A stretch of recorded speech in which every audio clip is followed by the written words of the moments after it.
my duty and my purpose to be where I was, to talk about it. Because if I talked about it, I would help someone. Because in my situation, when I had my miscarriages, I had no one to turn to, except, of course, my friends and my mother. And, of course, like, Raj's own family were like, oh, she's too old, her eggs were too dry, or whatever the hell that means. And, they judged me. I'm too old at 33 to have a child. Oh, my. She does too much yoga. That was another one. She doesn't eat enough. Yeah. And I'm like, what? Educate yourselves. Educate yourself. So also the trauma that person is going through, you're able to help that person through it. Yeah. Because that's what it's about, right? It's a trauma. You having a miscarriage is a trauma. Absolutely. Yeah. Thank you, Babsi, and I thank you for being so open about it and sharing it with the public and the people, and we need to all be brave enough to be like you. Yeah, and honor the child that was. Yeah. It's okay. You don't want to talk about it, it's okay. But don't judge anyone, or don't make it a taboo. Don't make it a negative something. Yeah, completely. Okay, so you are being pregnant, you are having babies. So we have our babies. Yeah. So Maceo, if you guys all remember, Maceo and Ariana are 7 months apart. We were pregnant together for a bit. So for 2 months. Yeah, for all of 2 months. And we were there for each other with our newborns and all the crazy things that it was. Like, it was nuts. Oof. Yeah. And then, so I had Nate come before Ariane. Ariane is? Now? Ariane is 5. He's 5 turning now? 6 in January. So they're, Nate and Ariane are 2 years apart. Yeah. So we have, two and two. And 2 lovely husbands, and we're dealing with that life. Yeah. So tell me about your. Let's now move on to what all's going on. What inside of career, apart from after you were having babies and. So after your breeding. Yeah, after the breeding, I then mom's stroke came up. Just before 2 months before my 40th birthday. And that made me do a lot of internal, what's the word? I wouldn't say healing, I wouldn't say searching, but it made me internalize and figure out who I am and what I want to contribute into this world, into this society. So just a quick backdrop. Me and Pinky have the same relationship with our moms, like best friends for life, like more than anyone on the planet. Yeah. We had dates together, the 4 of us, right? And our moms are so alike. They're so alike, and they're so alike rolling their with eyes us. at us. Exactly. It's like, oh God, you think you're famous? Oh God. Exactly. So it hurt me everywhere when she had her stroke. My dad also had the stroke before. Yeah. So I could kind of. And relate. I remember when my mom had her stroke, I messaged you, and you were like, okay, because you thought it was like your dad's. Yeah. Your dad's was not as severe as mom's. Yeah. Exactly. So I'm you're like, okay, do you need anything? Where do I come? Yeah. Like, can I see you tomorrow? Yeah. Like, and it was just very casual. But and you're for like, me, no. My life it's crumbled. severe. Yeah. It just, my life changed dramatically, like forever. And even you talk about Ariana was there when it happened. Yeah, Ariana watched it happen, which too. hurts my heart everywhere.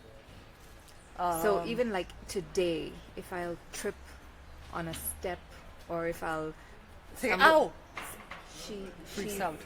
Mama, are you okay? Are you okay? And I'm like, oh my gosh, it's really traumatized. It's ingrained. Yeah. So. Yeah. But then Mama is still there. Mama is still there. She's not talking. She's not walking. Mm-hmm. She's still there, but I've gone through something called ambiguous grief, which is when you mourn someone where you don't know where they are. Like if there's a plane crash and you don't see a physical dead body, there's ambiguous grief, because you're putting away things that you don't know if they'll come back and use. So mom has changed since the stroke. She's never been upstairs in her own house since the stroke, which is coming on 5 years. So I look at her high heels and I look at her saris and I'm like, will you ever come back? So I actually found out that it's called ambiguous grief. And that's what I go through with her. But it's okay. I'm not playing victim. I'm not throwing a pity party. Yeah. I'm just saying through this, she's going through her journey. I'm going through mine. And as you should. Yeah. And then learning from it and seeing how, through whatever I've gone through, how I can contribute so that people don't have to hurt. Yeah. If that makes sense. It does. It Yeah. does. Oh, that is heavy. And I miss her all the time. I love her so much. So so after mom's stroke, but you went back into you went into entrepreneurship, I'm gonna say. Yeah. Well, then, or just like your own stuff. Well, meanwhile, yeah, me we and did you, the Kardashians. well, me and you have done 85 businesses together. Bedazzled. We're bedazzled. What else have we done? Kardashians, Pink and Suze, like, my and every time, and every time we sit, we're like, wait. Yeah, this is amazing. We have to, and obviously we have to do this, and then we work at it, and then what is life wrong? happens. What is that? What is wrong with us? Like I that? really don't know. It's us. Yeah, We're blonde. Yeah. We dye our hair black. Yeah. clearly.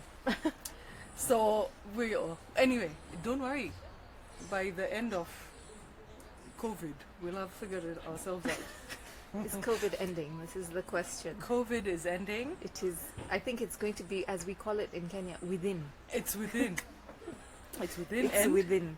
And me and you, like, you know how much creativity is happening now because people are sitting at home just like brewing up storms Yeah. inside of themselves. Yeah. Me and you have like 85,000 storms that we need to, like, Raj is shouting at us, Eric Yeah. is shouting at us.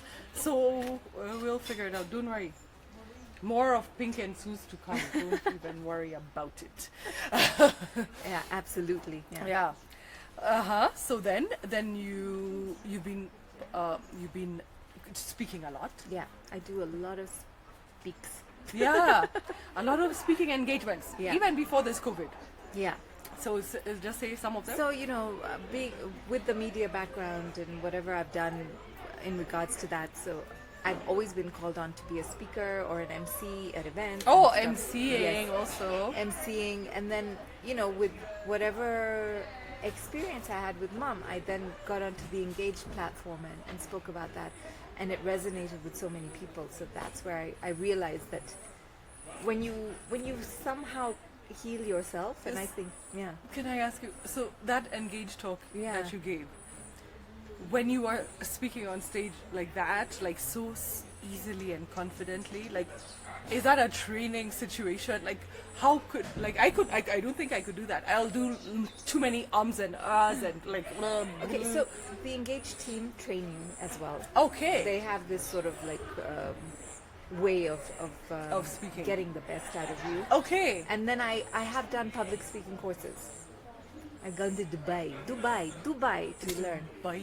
Dubai, and so. But again, I've always had And it. you're in also my a good bliss. speaker, and it's in you. And I love it. I love what it does. Storytelling does so much. So then, since then, I understood the fact that people love to hear. They love to hear things that they can relate to and resonate with. Yeah. And that's where I just said, okay, let me start at. You're also very honest. Yeah, I which like is- being honest Which is very helpful. because I think people can see through the fake. You know that. Yeah, Suze. yeah. Yeah. We've had this discussion so many. There's nothing like being authentic. Exactly. As much as people like, okay, be like this and be like that, but people like authenticity. Yeah. Yeah. Yeah. Yeah. So, and then me Are and we waving at people? back okay, and then so anything apart from women wait, what is it? Women, Kenya, your thing. What women want. What women want KE. Yeah. Anything apart from that you're like completely in? So that's just one of the things that I'm doing. I do a lot of, like you said, so the TEDx talks, the UNHCR engagement has a lot coming on? from me. Yeah. You know what it's like right now in the era of COVID. Everyone's online, so everybody needs a moderator online, and it's literally death by webinar at the moment because a webinar is happening all the time, and they need a moderator. I actually should not say that. I'm grateful for the work. Sorry. We love I'm webinars. very grateful for the work. But yeah, I think the direction is just to keep going and keep on being like water and just flow. And we went to Naivasha. Yeah. We have everything. We've not gone to London or Mumbai. These are my the things God! that I've we gone need to do. Mumbai twice without Yeah. you, which is completely It's a unacceptable. disaster. Yeah. Not acceptable. Not even. Not a little bit. Yeah. And everyone, I am more Indian than she is. Facts. And she's more Miro than I am. True. Yes. Yeah. Yeah. So, anything you want to add to your story? Anything you want to that's coming up that you want to tell people about? I mean, just keep. I'm so grateful for the support. So keep watching. You have a lot of support. There's amazing support. Yeah. So I'm so. What are your credentials? Of course, Has- for those who are living under 17 rocks. Pinky For those Ghelani. who are living under 17, Google is your friend. Googly. Google.com. Pinky Ghelani. Although so you'll find all of some them. strange things in Instagram. there. The- Have you ever Googled yourself? I have to every once a week. Yeah, I Google myself. I'm like, what?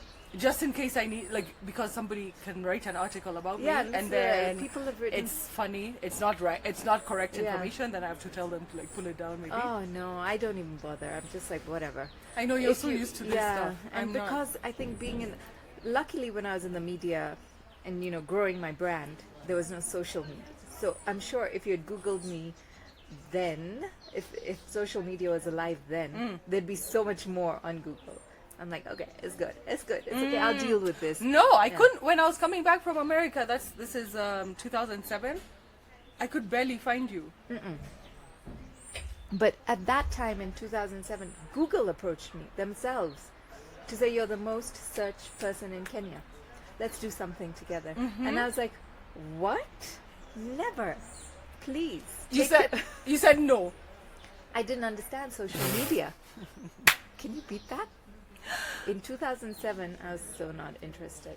No. Yeah, I God. wish I had grabbed that Then. bull by the horns. They really would have propelled me on a different level. In Because a I was different the way. most searched person. Can you imagine? Yeah, I can. Oh, I love you so much. I love you, Suze.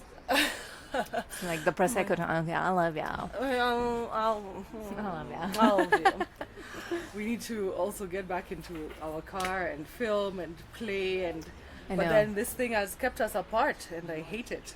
It's okay. But we'll be back. Of course. Yes. Yeah. Okay. We will. And here we go.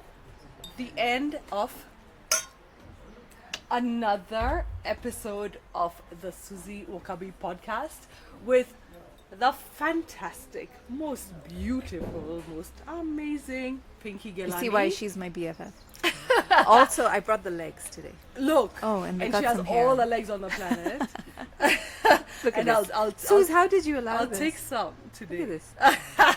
A razor. It's not my. It's not. I didn't do that. And then, so again, for all her credentials, like, comment, subscribe, share, and then for the Suzie Wokabi podcast, the same thing: like, comment, subscribe, share. And we have come to the end of this. I hope you enjoyed it. Mwah!